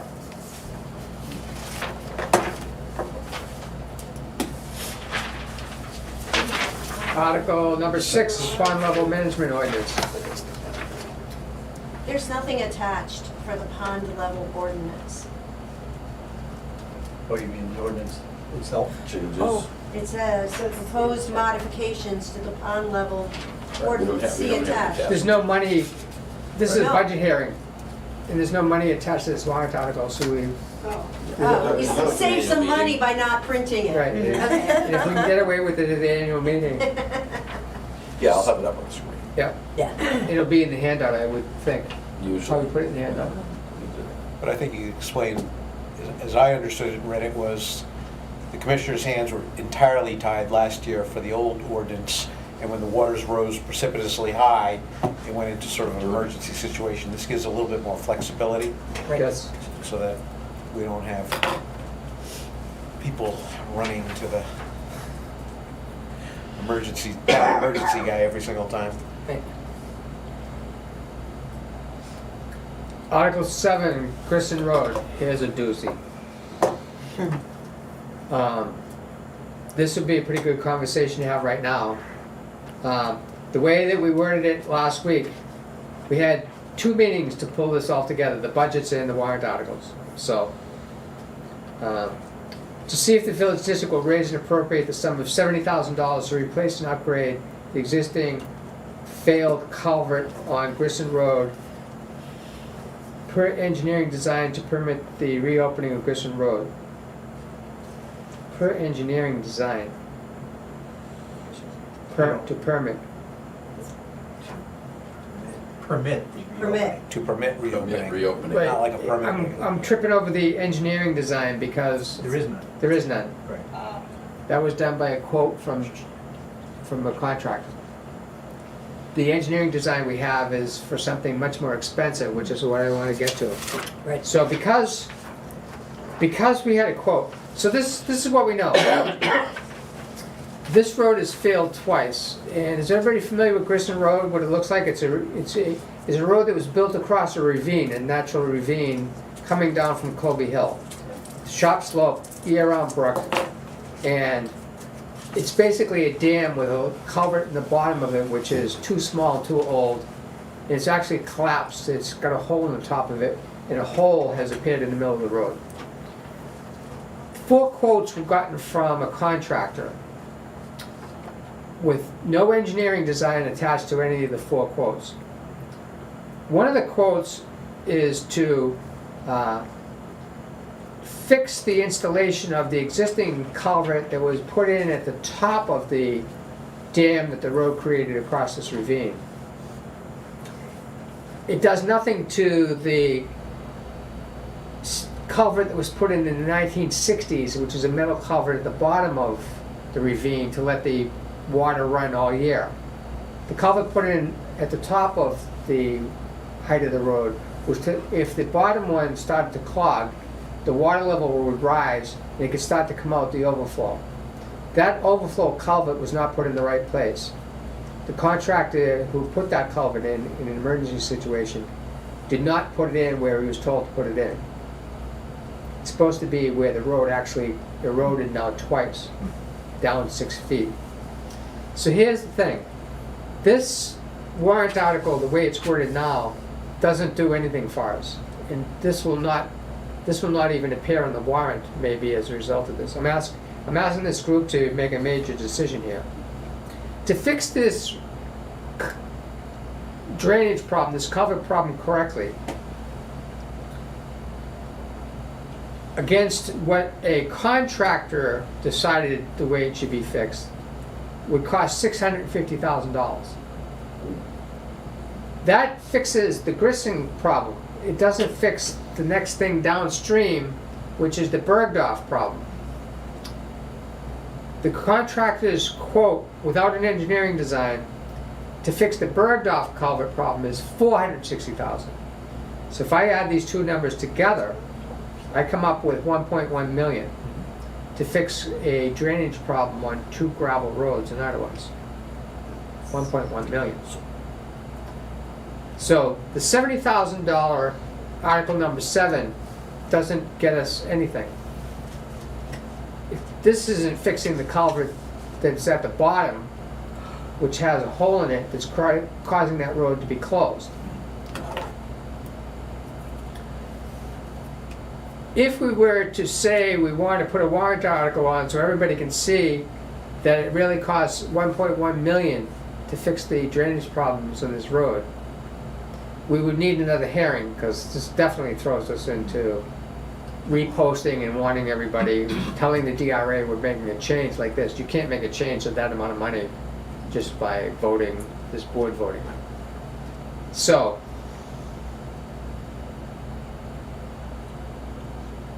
if we take Article number 7 off the warrant because it doesn't do what we need it to do at all, and we don't do anything else, Grissom Road stays closed. Becomes a dead end in 2 directions. That might cause a problem for that area having access off 113 that's easy.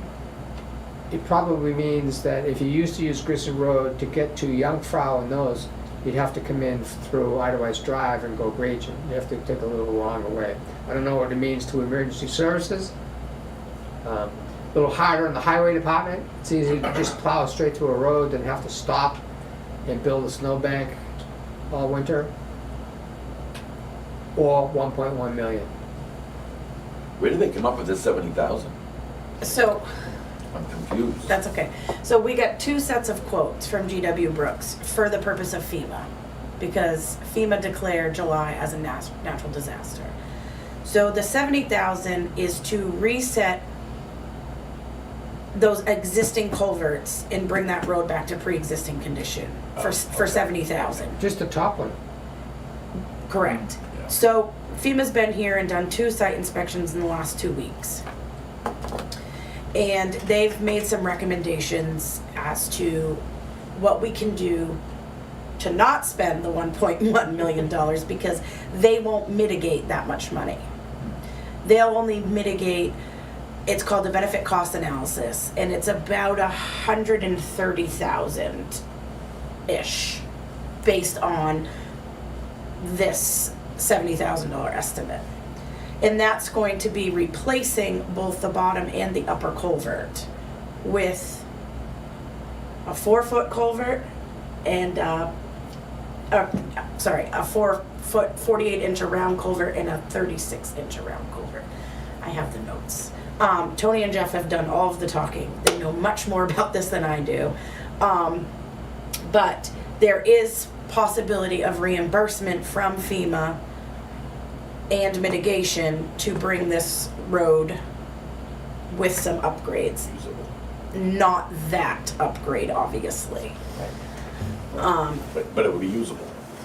That's correct. Yep.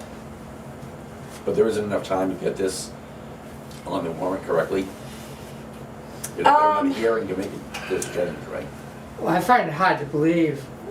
So I believe that that the contractor gave these quotes before, I don't remember if it happened before the culvert actually collapsed and It was created a hole in the before. It road. was before. Which is why they didn't ask for a quote on that. So when they were looking at it, they gave a quote of $70,000 just to do the top one. This is the first I'm hearing this number of $130,000. It's benefit cost analysis, so that number will vary, but I can't believe that FEMA believes that you could get to that bottom culvert for $130,000. You're taking out like 15 or 20 feet of an entire road above it. Not just the width of the culvert, you're taking it all out to rebuild the bottom one. So, this is the first I'm hearing it. If they're saying that they're willing to go for contribute $130,000, maybe after you do the project. maybe. I don't think we would enter it thinking we're gonna get a contractor to do this for this amount of money. You know, that amount that was recently provided by FEMA, is that's an amount that is 75% of what might be the total cost? Because I understand FEMA only pays up to 75%. Yeah, Okay. I was not there for any of the site visits.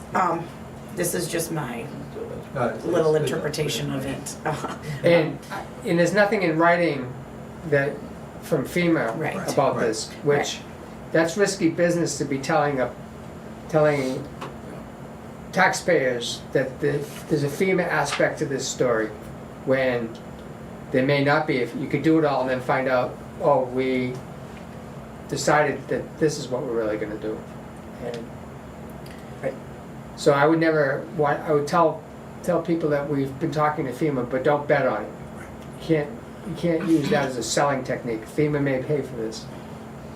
May I make a suggestion to the board to leave this article on the warrant and bring it to the legislative body? Let the legislative body decide at the annual meeting, possibly with more information that we might have from FEMA, whether to keep the road closed. If the information that Caitlin talked about and monies that may be provided does come through after the annual meeting, then we could put a different warrant article on to the warrant for next year. So the road will be closed for a year. Exactly. That's basically the conversation I had tonight is. Right. But I guess my point of fairness, I'm trying to make the transparency, is that I don't see any of the residents of those roads that might be impacted by closing here tonight. So by bringing it to the annual meeting, again, there'll be hopefully a larger audience. They'll be pre-informed. If they want to come and talk about opening the road, they can do so. And part of it is they may be able to see this conversation on their TVs and become aware of this, Right. in addition to the warrant having this on there. Yeah. But this is more of an explanation of what's happening than what the warrant is gonna tell them. Right. So that was the thing, is that this is just a placeholder for a conversation that happens at the annual meeting. Okay. They get to have the conversation Yeah. and then probably shoot this warrant article down. Right. Right. But we know what they want Right. and can go forward and get ready for next year. Okay. Thank you. Should your vote be different than recommended then? You're not recommending it. Yeah, I learned a lot more about what this article really meant after we had voted to put it on there. So,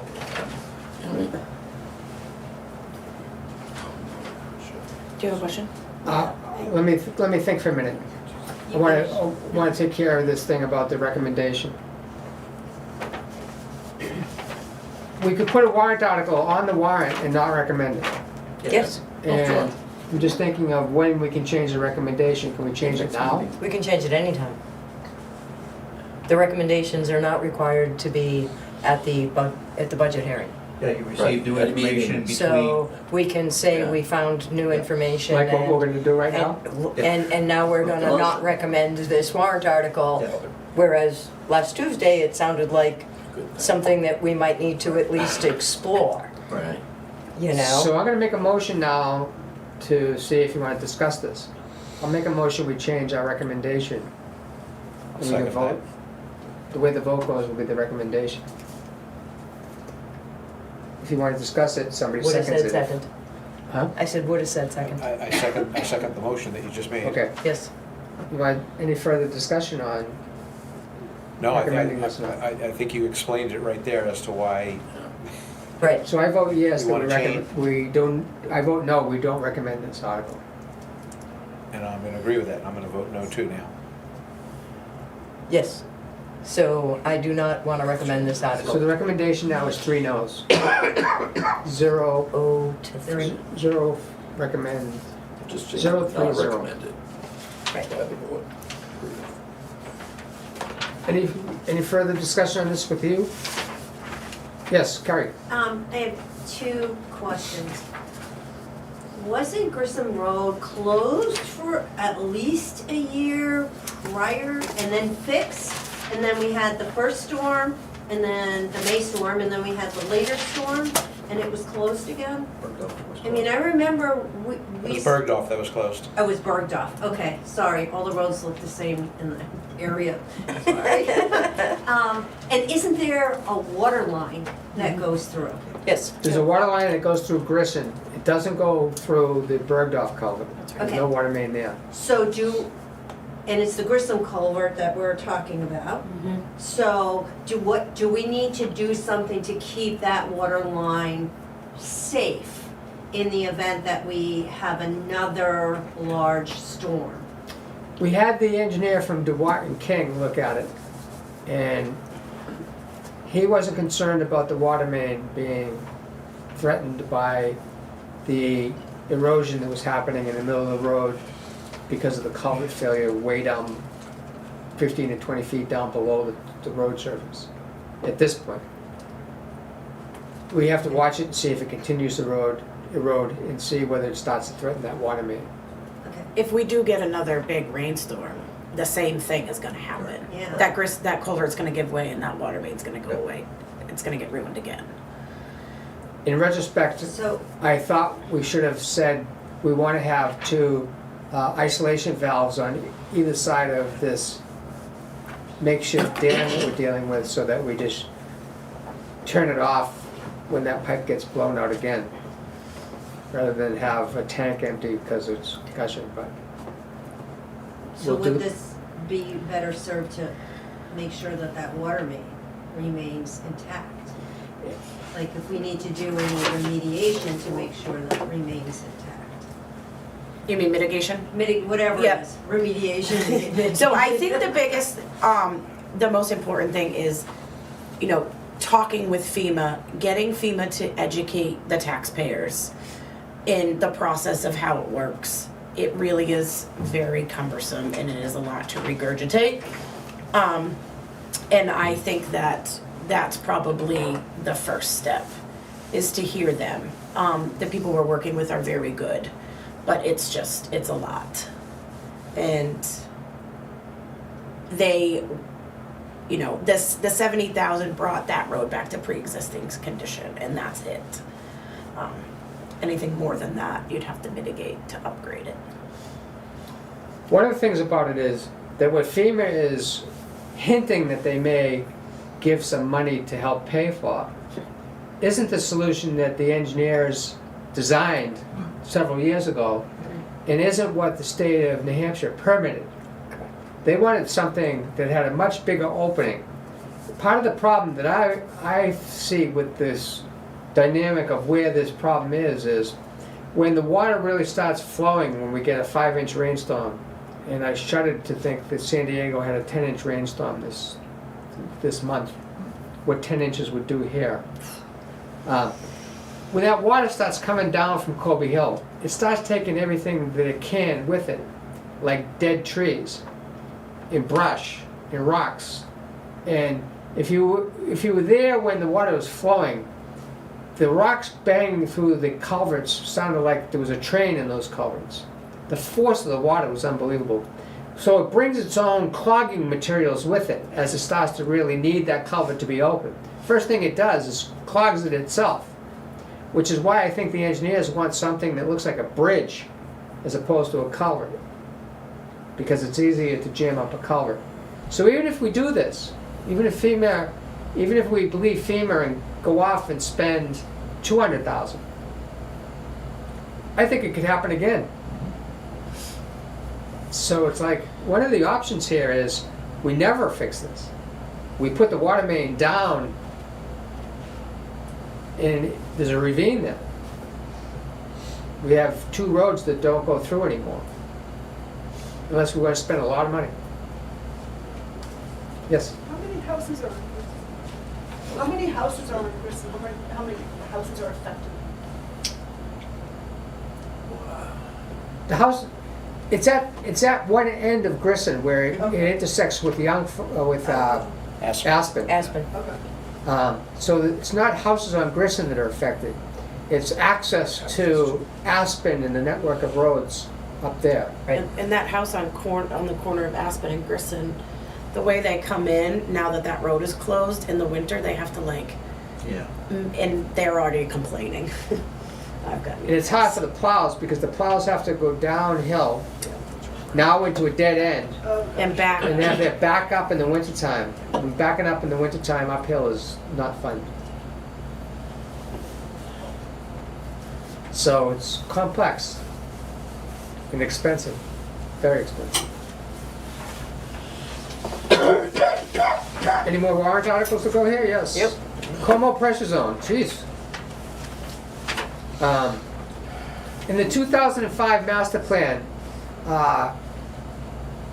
fluid engineering specified a priority of projects that should be done. And the water ordinance I read just this week says that we're supposed to follow the 2005 master plan. We've taken care of some of the things that were on the list from 2005. What the next thing that he warned about in the master plan was the Como zone. The Como zone is determined by a pressure reducing valve on Como Road, which you may not be familiar with Como. Como is a very small street that's in the Hutwell, between Hutwell and St. Moritz. A lot of people don't know about St. Moritz, but they do know about Hutwell. Hutwell's a very long road. The two main roads are Hutwell and Burn. They parallel each other and they make this one enormous horseshoe at one end. And their other end comes out to Idlewild Drive. The water that feeds all of the houses on Hutwell and Burn and Barden and the houses out on Route 113 are all fed by a 2-inch water line that comes down from St. Moritz, down from Oak Ridge Road, down St. Moritz, into a pressure reducing valve. And that pressure reducing valve controls the pressure of all of the water mains on its output. First it goes to Hutwell, then it goes to Burn, and then it goes to Sinan and Lucerne and Barden and Route 113. All on a 2-inch water line. The biggest boom area in Idlewild during this boom has been the Burn Hutwell. The number of houses since 2005, when Fluid's hydro modeling on a computer said the pressure dynamics, the flow, the amount of water that comes into this area isn't enough for the potential build-out. 2005, a lot of houses have been added. And I think it's a priority for us to start to address this before we have a problem with the existing houses not having enough water flow. The situation is, he even says in the master plan, you picture Saturday morning where people are getting up and they're watering their lawns, they're washing cars, and they're taking showers. All the houses that start to use water at the same time is going to be when the system doesn't deliver enough water for them. So this warrant article starts the engineering of a solution. And in Fluid's master plan, he said one of the pieces, there's 3 pieces that can be done that would improve the Como zone. The first thing he recommended was taking the 2-inch line and replacing it with a 4-inch line, bringing a lot more water per minute into the Como PRV. The second thing he said is where the Burn main ends and the Hutwell main ends going towards Idlewild Drive, a connection between those two would improve the flow, because now the water coming down from St. Moritz, from Oak Ridge Road, has 2 directions to go in to get to every house. And the third thing is something that the current DuBois King engineer recommended in a letter, which was another improvement could be connecting Burn directly to the Como PRV by running a pipe down Hutwell, connecting Hutwell and Burn together. So this is saying that we'll do a study and have the engineer evaluate those 3 possible projects and pick the one that would give us the biggest bang for the dollar as the first one. Design that solution and then create a bid package with the design in it to go out to contracting firms with the hopes that they give us bids before next year's annual meeting, so we're coming back and saying, here are solid bids against a design for us to choose to finance or not. So that's what this warrant article does. And it's paid by the existing water fees. The $25,000, this is a $25,000 warrant article that we can pay from water fees without raising the water fee this year. Any questions on that? I'm gonna let Woodard talk about the next one. Okay, Article 9. To see if the village district will vote to raise and appropriate the sum of $7,500 to repair the section of the old Summit Cabana building at 98 Oak Ridge Road, now used for VDOE record storage, sorting, and retention of all official documents as mandated by the state of New Hampshire regulations. These funds will be used specifically to replace the electrical wiring that is over 50 years old and bring it up to code. The current electrical wiring poses a potential fire hazard to the building and an electrical shock hazard to village officials and volunteers working on records management. I can say personally that Doug Prescott and I were nearly electrocuted when we were cleaning that facility out last summer in our hazmat suits. One light, we really needed the light. We were playing around with it and we both got zapped. It was like, and we saw sparking and arcing. And so yeah, it's an electrical hazard. Also, you know that the He's such a sparkling personality. the sheriff, Carroll County Sheriff has their, what is it? It's the communication facilities up in that building. God forbid that building burns down, and that's where their entire communication center is. And anybody who's been in that space that we're now storing the records know that it was a mess. It was a mess, and yeah, so Doug and I cleaned it up, and cleaned it up so much so that even Dinah and Mark and Nancy, they all helped us out, and we started sorting the records, which was great. We started the process, something that was decades past due. The other part of it is to replace the doors. There's one exterior door which is in pretty bad condition. You could probably just use your foot to just bang it down. Also, you can gain access if you can open up the garage next to the EPO garage, where there's another garage bay that the Public Works Department has just thrown all their crap in for years. If someone can get in there, then they can easily access the record storage area. So we need a new door there and secure that. And then what's nice about the Summit Cabana place is there's actually another interior room, which once again we need to replace the door, so that can be locked up as even a further secure area for those documents that have to be retained in perpetuity, which won't be a lot, but there'll be enough. So that's the reason behind this. Any questions on that? The next one is not a money article. Green space ordinance, if you want to hear 10 seconds on that. The idea, you'll get this as an attachment.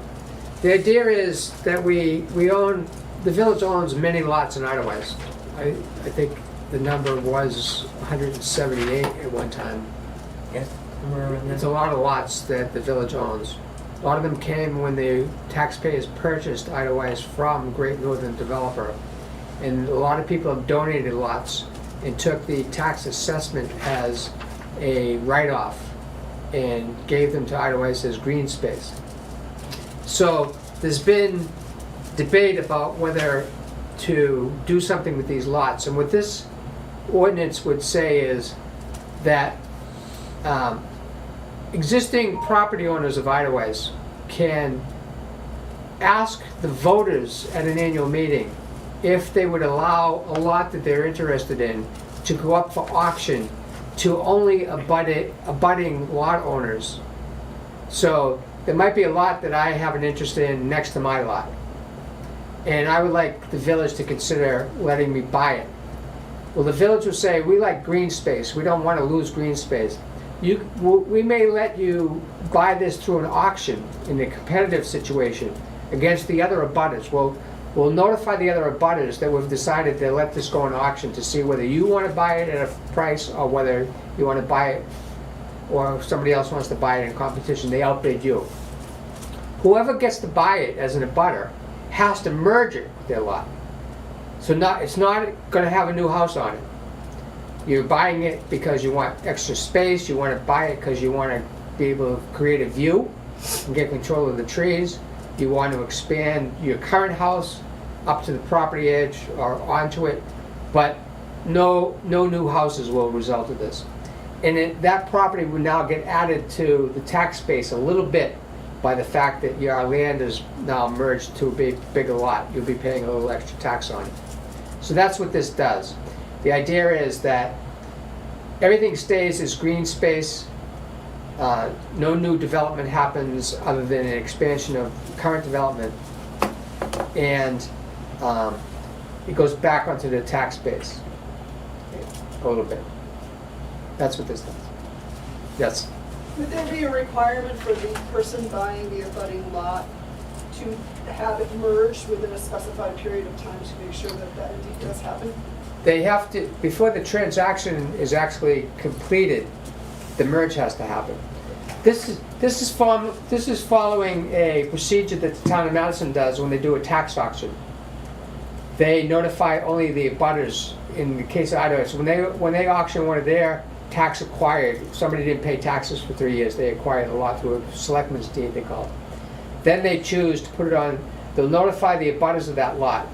The same thing happens is, they'll sell you the lot in a competitive bid against the other abutters. But before you actually own the lot, you have to have gone through the merger in the town of Madison. And that's the way they sell it to you, as a merged lot. Yes, Scott? And you can't put like an auxiliary dwelling unit on it, Sheds. drop a teeny house there. I hear that you're saying you have to merge it, but, you know, could you, hey, my kids want a house, they just bought a teeny house, they're looking for land to sit it on, we could sit it on our new merged lot. You'd be able to do what the current Madison zoning ordinances allow you to do on an otherwise lot of that size. So you could. Depending on the If you met the setbacks of what you were doing on it, you could do whatever you could do within the Madison zoning ordinance. So it really is no longer green space.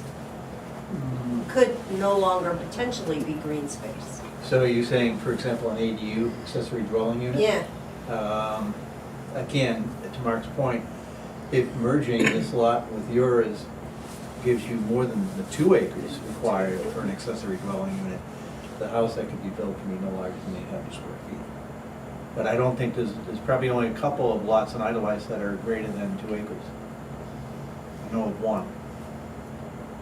Through merger, Yeah, well, not through merger, where they currently stand, there's one that's about 5 point. when Great Northern divided Idaho up into 1,170 lots within the current Idaho, not counting the part that was in Conway, which is now called the Redstone, Right. the Rock House. Rock House.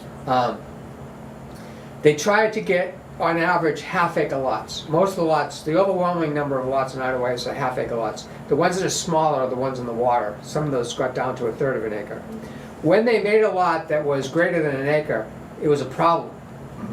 It was a slope lot with rock.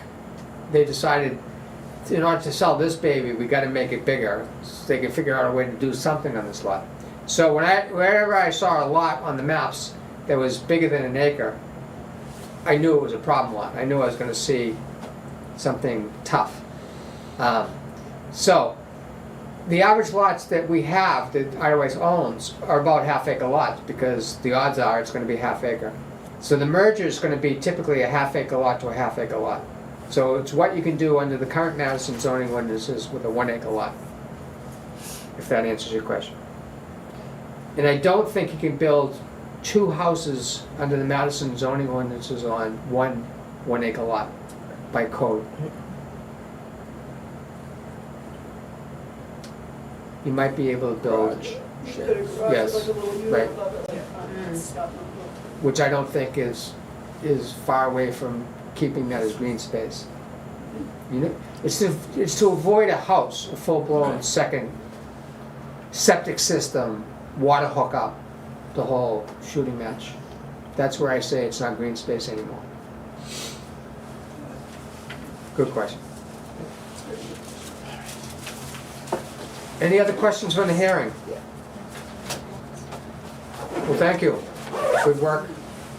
Motion to close the hearing? No other questions? We'll make a motion to close the hearing at 8:10. I'll second that. All in favor, say aye. Aye. Aye. Thanks, Bob. Thanks, Bob. Thanks, Bob.